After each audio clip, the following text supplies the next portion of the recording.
जिससे आप अपने शरीर को मजबूत, शरीर से थकान और कमजोरी पूरी तरह से निकालने के लिए कई सालों पहले प्राचीन ऋषि मुनियों ने कुछ आयुर्वेदिक तरीके बताए थे, जिससे आप अपने शरीर को मजबूत और बलवान बना पाओगे। तो वह तरीके कौन से हैं? वही हम आज एक प्रसिद्ध प्राचीन कहानी के माध्यम से जानेंगे। तो चलिए कहानी की शुरुआत करते हैं। दोस्तों, आजकल के इस भागदौड़ के जीवन में हर कोई अपना शरीर बलशाली बनाना चाहता है। वह अपने आप को ऊर्जावान बनाना चाहता है और इसके लिए वह सुबह सुबह या शाम को जिम भी जाते हैं और तरह तरह की दवाइयों का इस्तेमाल भी करते हैं। लेकिन इसके बाद भी न जाने क्यों उनका शरीर उतना शक्तिशाली नहीं हो पाता और ना ही उनके शरीर में वह ऊर्जा आ पाती है। तो दोस्तों, आज की इस वीडियो में हम बात करने वाले हैं महात्मा बुद्ध के द्वारा बताई गई ऐसी 5 चीजों के बारे में, जिनका उपयोग करके आप केवल 10 से 12 दिन के अंदर ही अपने शरीर को ऊर्जावान बना सकते हैं। आपके शरीर के भीतर ऊर्जा का संचार होना शुरू हो जाएगा और आपका शरीर देखते ही देखते बलशाली हो जाएगा, क्योंकि यह ऐसी चीजें हैं जो आपके शरीर को पूरी तरह से बदल कर रख देती हैं। और इन चीजों का उपयोग जितना हमारे ऋषि मुनि थे और जितने भी राजा महाराजा थे वे सभी किया करते थे। तभी तो वह 80 साल की उम्र तक भी हमेशा ऊर्जावान बने रहते थे। उनका शरीर बलवान रहता था और वह अपने जीवन की वृद्धावस्था में भी किसी भी युद्ध को करने में पूरी तरह से सक्षम थे। तो चलिए फिर जानते हैं कि वो कौन सी ऐसी चीजें हैं जिन्हें अपनाने के बाद आपका भी शरीर पूरी तरह से बलवान और ऊर्जावान बन जाएगा, जिनका उपयोग करके हम अपने शरीर का वजन बढ़ा सकते हैं, हम अपने शरीर को शक्तिशाली बना सकते हैं।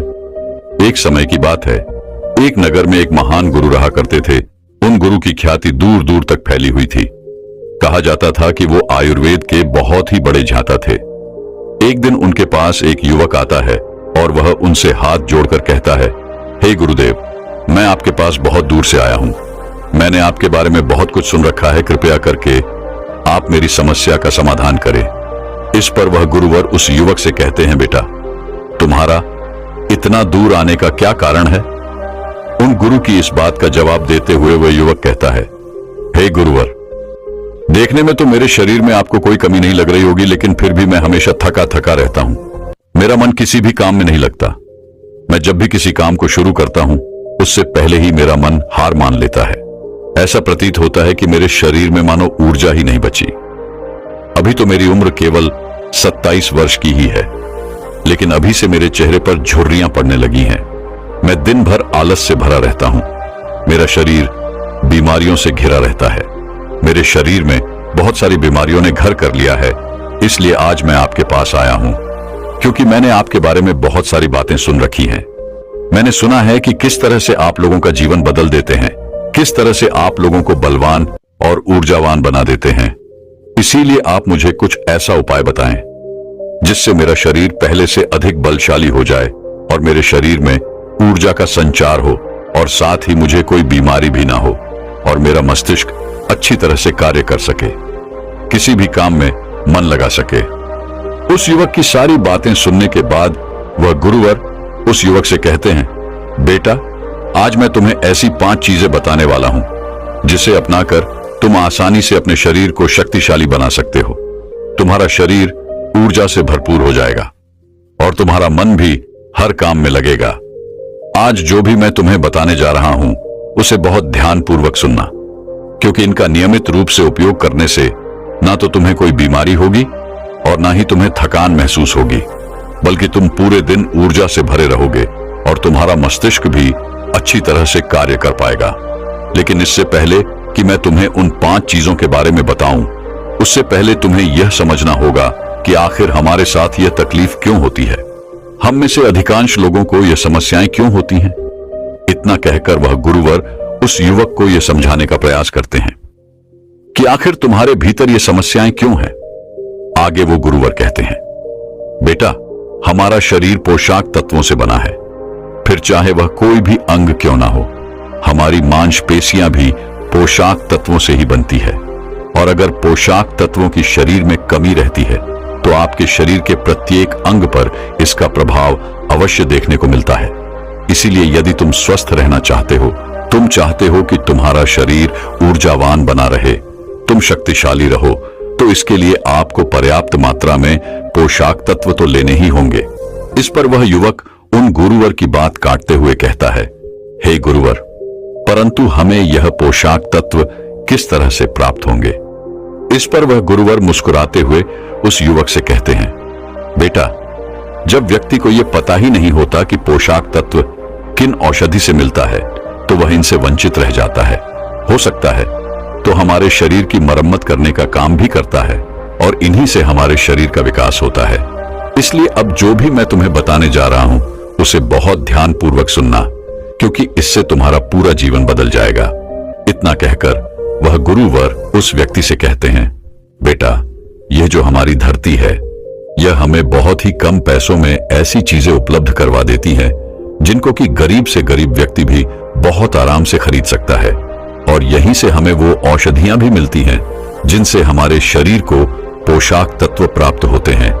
आगे गुरुवर उस युवक को कहते हैं, बेटा, हमारे शरीर में पोषक तत्वों का निर्माण 2 तत्वों से होता है जिसे हम अमीनो कहते हैं। ये अमीनो अम्ल जब जुड़ता है तो इसकी एक श्रृंखला बनती है और इसके जुड़ने से हमारे शरीर में पोषक तत्वों का निर्माण होता है। और ये जो अमीनो अम्ल होते हैं ये भी 2 प्रकार के होते हैं, जिनमें पहले वो होते हैं जिनको आपका शरीर अपने आप ही बना लेता है और दूसरे वो जो आपको आपके आहार से प्राप्त होते हैं। इसलिए एक बात अवश्य ध्यान रखना कि जो भी आप आहार करते हैं यदि उसके अंदर अमीनो अम्ल नहीं होते तो आपके शरीर में विभिन्न प्रकार के तत्व की कमी हो जाती है, जिसका असर आपके शरीर पर भी पड़ता है और इसके फलस्वरूप आपका शरीर भीतर ही भीतर कमजोर होने लगता है और आप थके थके महसूस करने लगते हैं और इस अवस्था में किसी भी काम को करने में आपका मन नहीं लगता और आपके शरीर की हड्डियां भी कमजोर होने लगती हैं, जिससे कभी कभी हमारे शरीर की हड्डियों में हमें दर्द भी महसूस होता है और साथ ही हमारे शरीर की जो मांसपेशियां हैं वो भी ढीली पड़ने लगती हैं, जिससे हमारा शरीर अपना बल खोने लगता है और हमारे शरीर की ऊर्जा भी खत्म हो जाती है। चेहरे की चमक चली जाती है, हमारे बाल सफेद हो जाते हैं, आंखों की रोशनी भी कम होने लगती है। इसलिए इनका संतुलन हमें बनाकर रखना चाहिए। यदि इनका संतुलन बिगड़ा तो आपके शरीर में तरह तरह की बीमारियां उत्पन्न हो जाएंगी और फिर हम तरह तरह की बीमारियों से घिर जाएंगे। आगे वह गुरु उस युवक से कहते हैं, इसलिए इन सब का संतुलन बनाए रखने के लिए अब जो चीजें मैं तुम्हें बताने जा रहा हूं उसका नियमित रूप से इस्तेमाल करना होगा, तभी वो चीजें तुम्हारे शरीर को ऊर्जावान और बलवान बना पाएंगी। आगे वह गुरु उस युवक को पहली चीज बताते हुए कहते हैं, बेटा, आप चाहे कितना भी आहार क्यों ना खा लो, लेकिन आपको वो पोषक तत्व नहीं मिल पाएगा जो आपको पनीर से मिलता है। आयुर्वेद में पनीर को पोषक तत्वों का खजाना कहा जाता है। पनीर आपको सामान्य से लेकर गंभीर शारीरिक समस्याओं से भी बचाता है, क्योंकि इसके अंदर तरह तरह के पोषक तत्व हमें मिलते हैं, जैसे कैल्शियम, फास्फोरस, सॉलिड और भी तरह तरह के पोषक तत्व जो एक गर्भवती महिला और बच्चों के स्वास्थ्य के लिए बहुत ही लाभकारी होते हैं। पनीर में मौजूद विटामिन डी और कैल्शियम आपको कैंसर के खतरे से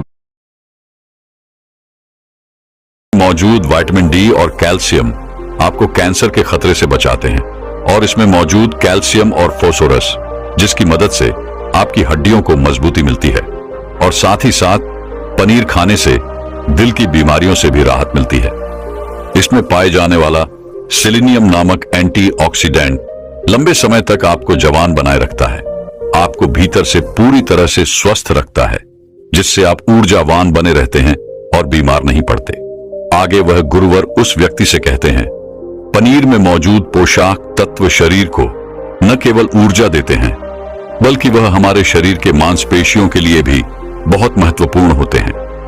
ये आपकी मांसपेशियों को पहले से मजबूत बनाते हैं, ये उनकी मरम्मत करते हैं और साथ ही पोषक तत्व हमारे वजन को संतुलित रखने में भी हमारे लिए बहुत मददगार साबित होते हैं। इसलिए तुम्हें आज से ही रोजाना 100 ग्राम पनीर खाना चाहिए और 100 ग्राम पनीर के अंदर तुम्हें 20 ग्राम पोषक तत्व मिल ही जाएंगे। तुम चाहो तो पनीर को यूं ही कच्चा भी खा सकते हो या फिर तुम चाहो तो इसे गाय के घी में थोड़ा सा पकाकर इसका इस्तेमाल कर सकते हो या फिर तुम चाहो तो इसकी सब्जी बनाकर भी इसे उपयोग में ले सकते हो। आगे वह गुरुवर उस युवक से कहते हैं, बेटा, यदि तुम चाहो तो पनीर खुद घर पर ही बना सकते हो। इसके लिए तुम्हें एक बर्तन में थोड़ा सा दूध लेना होगा और उसे अच्छे से गर्म करना होगा। उसके बाद उसमें नींबू की 2-3 बूंदें डालकर कुछ देर के लिए उसे हल्की आंच पर पकाना होगा। यदि आप घर पर ही पनीर बनाएंगे और यह शुद्ध होगा तो यह आपके लिए और भी ज्यादा लाभदायक होगा, क्योंकि घर पर बनाया हुआ पनीर ताजा भी होता है और इसमें कोई मिलावट भी नहीं होती, जो आपके स्वास्थ्य के लिए बहुत ही लाभदायक होता है। आगे वह गुरुवर उस युवक को दूसरी चीज बताते हुए कहते हैं, सोयाबीन। सोयाबीन में कई प्रकार के अमीनो अम्ल भी पाए जाते हैं, जो हमारी शरीर के मांसपेशियों और हड्डियों को स्वस्थ रखने में हमारी मदद करते हैं। सोयाबीन को फाइबर का बेहतरीन स्रोत माना जाता है। यदि आप सोयाबीन का केवल 1 कप इस्तेमाल करते हैं तो इसमें आपको करीब 10 ग्राम तक फाइबर मिल जाएगा, जो हमारे शरीर के लिए बहुत ही ज्यादा लाभदायक होता है। जो लोग शाकाहारी होते हैं उनके लिए सोयाबीन एक वरदान है, क्योंकि जो लोग मांस का प्रयोग करते हैं, जो लोग मांस का सेवन करते हैं, उन्हें उतना पोषक तत्व नहीं प्राप्त होता जितना कि एक शाकाहारी व्यक्ति को सोयाबीन का सेवन करने से होता है। सोयाबीन में हमें पोषक तत्व के साथ साथ आयरन भी पर्याप्त मात्रा में मिलता है, जिससे आपके शरीर के अंदर खून की कमी कभी नहीं होती। सोयाबीन फैट्स का बहुत ही बेहतरीन स्रोत है। इसमें जरूरी ओमेगा से ओमेगा 3 भी पाया जाता है। यह दिल की सेहत के लिए बहुत लाभकारी होता है और यह हमारे शरीर के भीतर कई सारी बीमारियों से लड़ता है और हमारे शरीर को हमेशा स्वस्थ रखने में हमारी मदद करता है। शरीर की दुर्बलता, बालों और त्वचा की तमाम समस्याओं को दूर करने के लिए सोयाबीन को बहुत कारगर माना गया है। इसका इस्तेमाल करने से आपका शरीर भी पहले से अधिक बलशाली होने लगेगा। सोयाबीन शरीर में नई कोशिकाओं को बनाता है और इसके साथ ही पुरानी कोशिकाओं की मरम्मत भी करता है। सोयाबीन के सेवन से शरीर में कुछ ऐसे जरूरी हार्मोन निकलते हैं जिससे हमारा मानसिक संतुलन पहले से बेहतर होने लगता है। सोयाबीन के सेवन से हमारी हड्डियां पहले से अधिक मजबूत होने लगती हैं और इसके लगातार प्रयोग से आपका रक्तचाप भी नियंत्रण में रहता है। आगे वह गुरुवर उस युवक से कहते हैं, लेकिन मेरी एक बात और याद रखना, इसका उपयोग केवल 100 ग्राम ही करना, क्योंकि 100 ग्राम सोयाबीन में आपको 36 ग्राम प्रोटीन मिल जाएगा और इतना हमारे शरीर के लिए बहुत है। इसके लिए तुम्हें पहले सोयाबीन को थोड़ी देर पानी में भिगोकर रखना है और पानी में भीगने की वजह से जब वह नरम हो जाएगा तब तुम आराम से उसका सेवन कर सकते हो। आप चाहें तो इसे कच्चा भी खा सकते हैं या फिर इसकी सब्जी बनाकर भी आप इसका सेवन कर सकते हैं। आगे वह गुरुवर उस युवक को तीसरी चीज बताते हुए कहते हैं, अंकुरित दाल का प्रयोग करो। दाल में आपको हरी मोड़ की दाल, मोड़ के छिलके वाली दाल और चने की दाल का भी सेवन करना है। ये तीनों ही पोषक तत्वों का बहुत अच्छा स्रोत है। इन तीनों में आपको भरपूर मात्रा में फाइबर मिल जाता है। जब आपके शरीर में फाइबर अच्छी मात्रा में होता है तो ये आपके पाचन के लिए बहुत ही लाभकारी होता है। जिन लोगों को कब्ज की समस्या होती है, निश्चित रूप से उन्हें अंकुरित दाल का प्रयोग तो करना ही चाहिए, जिससे उनकी कब्ज की समस्या वह बिल्कुल ही खत्म हो जाएगी और आपकी आंतें अर्थात आपका पेट पूरी तरह से साफ हो जाएगा। शरीर में जमी सारी गंदगी बाहर निकल जाएगी। इस कारण आपका पाचन तंत्र पहले से बेहतर काम करने लगेगा और आपको अन्य समस्याओं से भी छुटकारा मिल जाएगा। आगे गुरुवर उस युवक से कहते हैं, जो वस्तु प्रकृति के जितने निकट होती है वह आपकी प्राण शक्ति को उतना ही ज्यादा बढ़ाती है और अंकुरित दालों में जीवन है जो आपकी प्राण शक्ति को बढ़ाते हैं, आपकी ऊर्जा को बढ़ाते हैं, आपको तरोताजा रखते हैं। और इन तीनों दालों का इस्तेमाल तुम्हें कुछ इस प्रकार करना होगा। पहले तो इन तीनों दालों को पानी में भिगो कर रखना है और करीब 3 घंटों तक इन्हें पानी में यूं ही भिगोए रखना है। उसके बाद उन्हें पानी से निकालना है और सूती कपड़े में बांधकर उन्हें रख देना है और फिर उस सूती कपड़े पर थोड़ा सा पानी छिड़क कर तभी मैं तुम्हें वो तरीके बता सकता हूं, अन्यथा तुम यहां से जा सकते हो। ये उपाय तुम्हारे किसी काम का नहीं, क्योंकि यदि तुम्हें खुद पर विश्वास ना हुआ तो मैं तुम्हें यह तरीके बता भी दो, तब भी तुम अपने आप से अपने बीमारियों को ठीक नहीं कर पाओगे। इसलिए मेरा यह तरीका तुम्हें बताना भी व्यर्थ हो जाएगा। इस पर वह युवा उन साधु से कहता है गुरुवर, मुझे खुद पर पूरा विश्वास है और इसी कारणवश मैं आज आपके पास आया हूं। यदि आपको मुझ पर विश्वास नहीं है तो बताइए मुझे क्या करना होगा, जिससे मैं आपको यह यकीन दिला सकूं कि मुझे खुद पर पूरा यकीन है, मुझे खुद पर पूरा विश्वास है कि मैं अपने खुद की बीमारियों को ठीक कर सकता हूं। इस पर वह गुरु उस युवक से कहते हैं, देखो, हमारा शरीर हमें संकेतों के माध्यम से यह समझाने का प्रयास करता है कि हमारे शरीर में क्या तकलीफें हैं और हमें उसे कैसे ठीक करना है, लेकिन हम कभी भी अपने शरीर के उन संकेतों को समझ नहीं पाते। हम उसे हमेशा नजरअंदाज कर देते हैं, जिस कारण ही हम अनेकों प्रकार की बीमारियों से ग्रसित हो जाते हैं और यह मायाजाल इसी तरह से चलता चला जाता है। इसलिए सबसे पहले तुम्हें अपने शरीर के संकेतों को समझना होगा, तभी तुम अपनी बीमारियों को समझ पाओगे और उनका इलाज भी कर पाओगे। और इसके लिए तुम्हें ध्यान करना होगा, क्योंकि ध्यान ही वह मार्ग है जिसे तुम अपने आप को समझ पाओगे, अपने शरीर के उन संकेतों को समझ पाओगे, अपने शरीर में होने वाले उन बदलाव को महसूस कर पाओगे। उसके बाद ही तुम्हें यह पता चल पाएगा कि तुम्हारे शरीर में क्या कमी है और किस कारणवश तुम बीमारी से ग्रसित हो। और जब एक बार तुम अपने शरीर को समझने लगोगे, उसके द्वारा दिए गए उन संकेतों को समझने लगोगे, तो तुम खुद का इलाज शुरू कर पाओगे, अपने शरीर को उन बीमारियों से बचा सकोगे। इसलिए सबसे पहला और मुख्य बिंदु है ध्यान। ध्यान के द्वारा तुम अपने शरीर में संवेदनशीलता पैदा कर सकते हो, जिससे तुम अपने शरीर के संकेतों को समझ सको, जान सको, उन्हें पहचान सको। उदाहरण के लिए, जैसा कि तुमने कहा था, तुम यदि थोड़ी देर भी चलते हो तो तुम्हारी सांस फूलने लग जाती है, लेकिन क्या तुमने कभी यह ध्यान दिया है कि आखिर तुम्हारी सांस क्यों फूल जाती है? तब तुमने पाया होगा कि तुम्हें तो अस्थमा हो चुका है, लेकिन यदि तुमने इन संकेतों को पहले ही समझ लिया होता तो तुम अपने शरीर को अस्थमा जैसी बीमारी से बचा पाते, उसका इलाज कर पाते। इसलिए अपने शरीर और अपने दिमाग में एक संबंध स्थापित करो, जिस संबंध के जरिए तुम्हारा मस्तिष्क ये समझ सके कि आखिर तुम्हारे शरीर में क्या चल रहा है, तुम आखिर किस बीमारी से ग्रसित हो। जब तुम्हारे दिमाग को तुम्हारे शरीर में यह संकेत मिलने लग जाते हैं कि आखिर तुम्हारे शरीर में क्या बीमारी है और इसका क्या कारण है, तो उसके बाद तुम अगले कदम पर बढ़ सकते हो। और अगला कदम है आत्मचिंतन, अर्थात विजुअलाइजेशन। इसके लिए तुम्हें कोई ऐसा स्थान खोजना है जहां पूरी तरह से शांति हो। तुम्हें वहां जाकर कुछ देर के लिए आराम से बैठना है और उस दौरान अपनी आंखें बंद करके अपने मन और मस्तिष्क में चित्र देखने की कोशिश करनी है कि तुम पूरी तरह से ठीक हो चुके हो। जैसा तुम चाहते थे, तुम वैसा ही पूरी तरह से स्वस्थ हो चुके हो। और ऐसा तुम्हें अगले 5 मिनट तक करना होगा। 5 मिनट तक तुम्हें इस एहसास को महसूस करना होगा, इसे बरकरार रखना होगा कि तुम पूरी तरह से ठीक हो चुके हो, तुम्हारी बीमारी पूरी तरह से खत्म हो चुकी है। तुम ठीक होने के बाद कैसा महसूस कर रहे हो, तुम्हें कितनी खुशी है, तुम उस बात से कितना खुश हो, ये सारी चीजें तुम्हें अपने मन और मस्तिष्क में देखनी होंगी। और यह चित्र पूरी तरह से साफ स्पष्ट होना चाहिए कि तुम क्या चाहते हो। और इस तरीकों को अपनाने के लिए तुम किसी ऐसे संगीत का भी इस्तेमाल कर सकते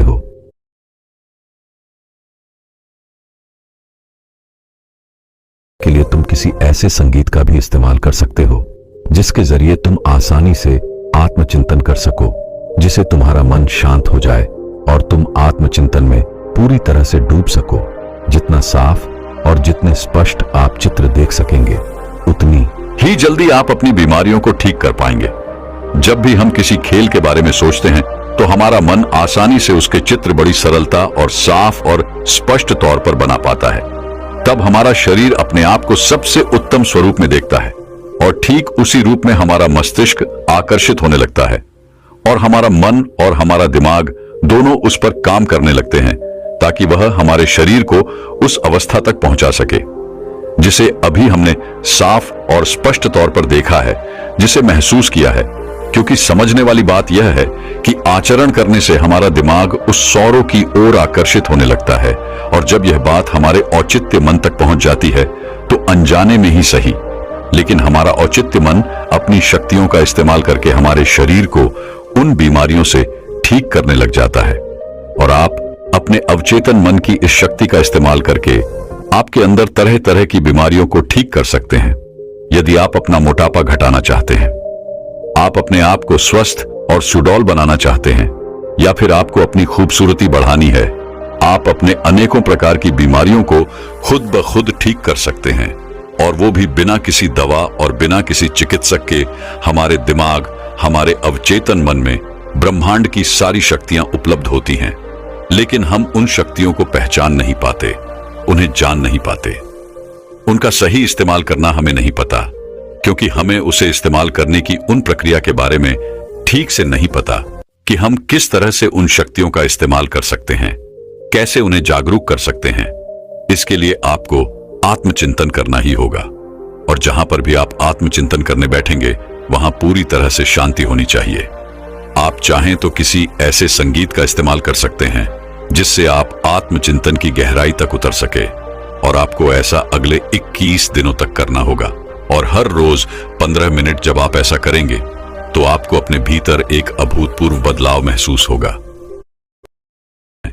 और आपके पास जब कोई मरीज आएगा ही नहीं तो आप क्या करेंगे?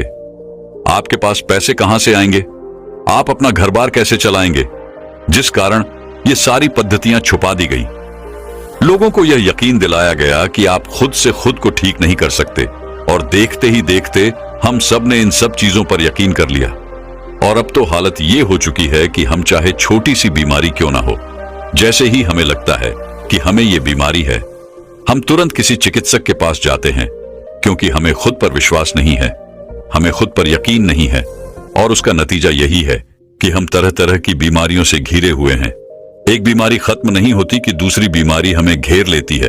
और जब भी आप किसी बीमारी के इलाज के लिए किसी चिकित्सक के पास जाते हैं तो वो आपको तरह तरह की दवाइयां दे देते हैं, जो हमारी बीमारी को तो ठीक कर देते हैं, लेकिन उन दवाइयों से हमारे शरीर में और भी तरह तरह की बीमारियां पनपने लगती हैं। इस कहानी के माध्यम से साधु उस व्यक्ति को यह समझाने का प्रयास करते हैं कि तुम अपना इलाज स्वयं कर सकते हो।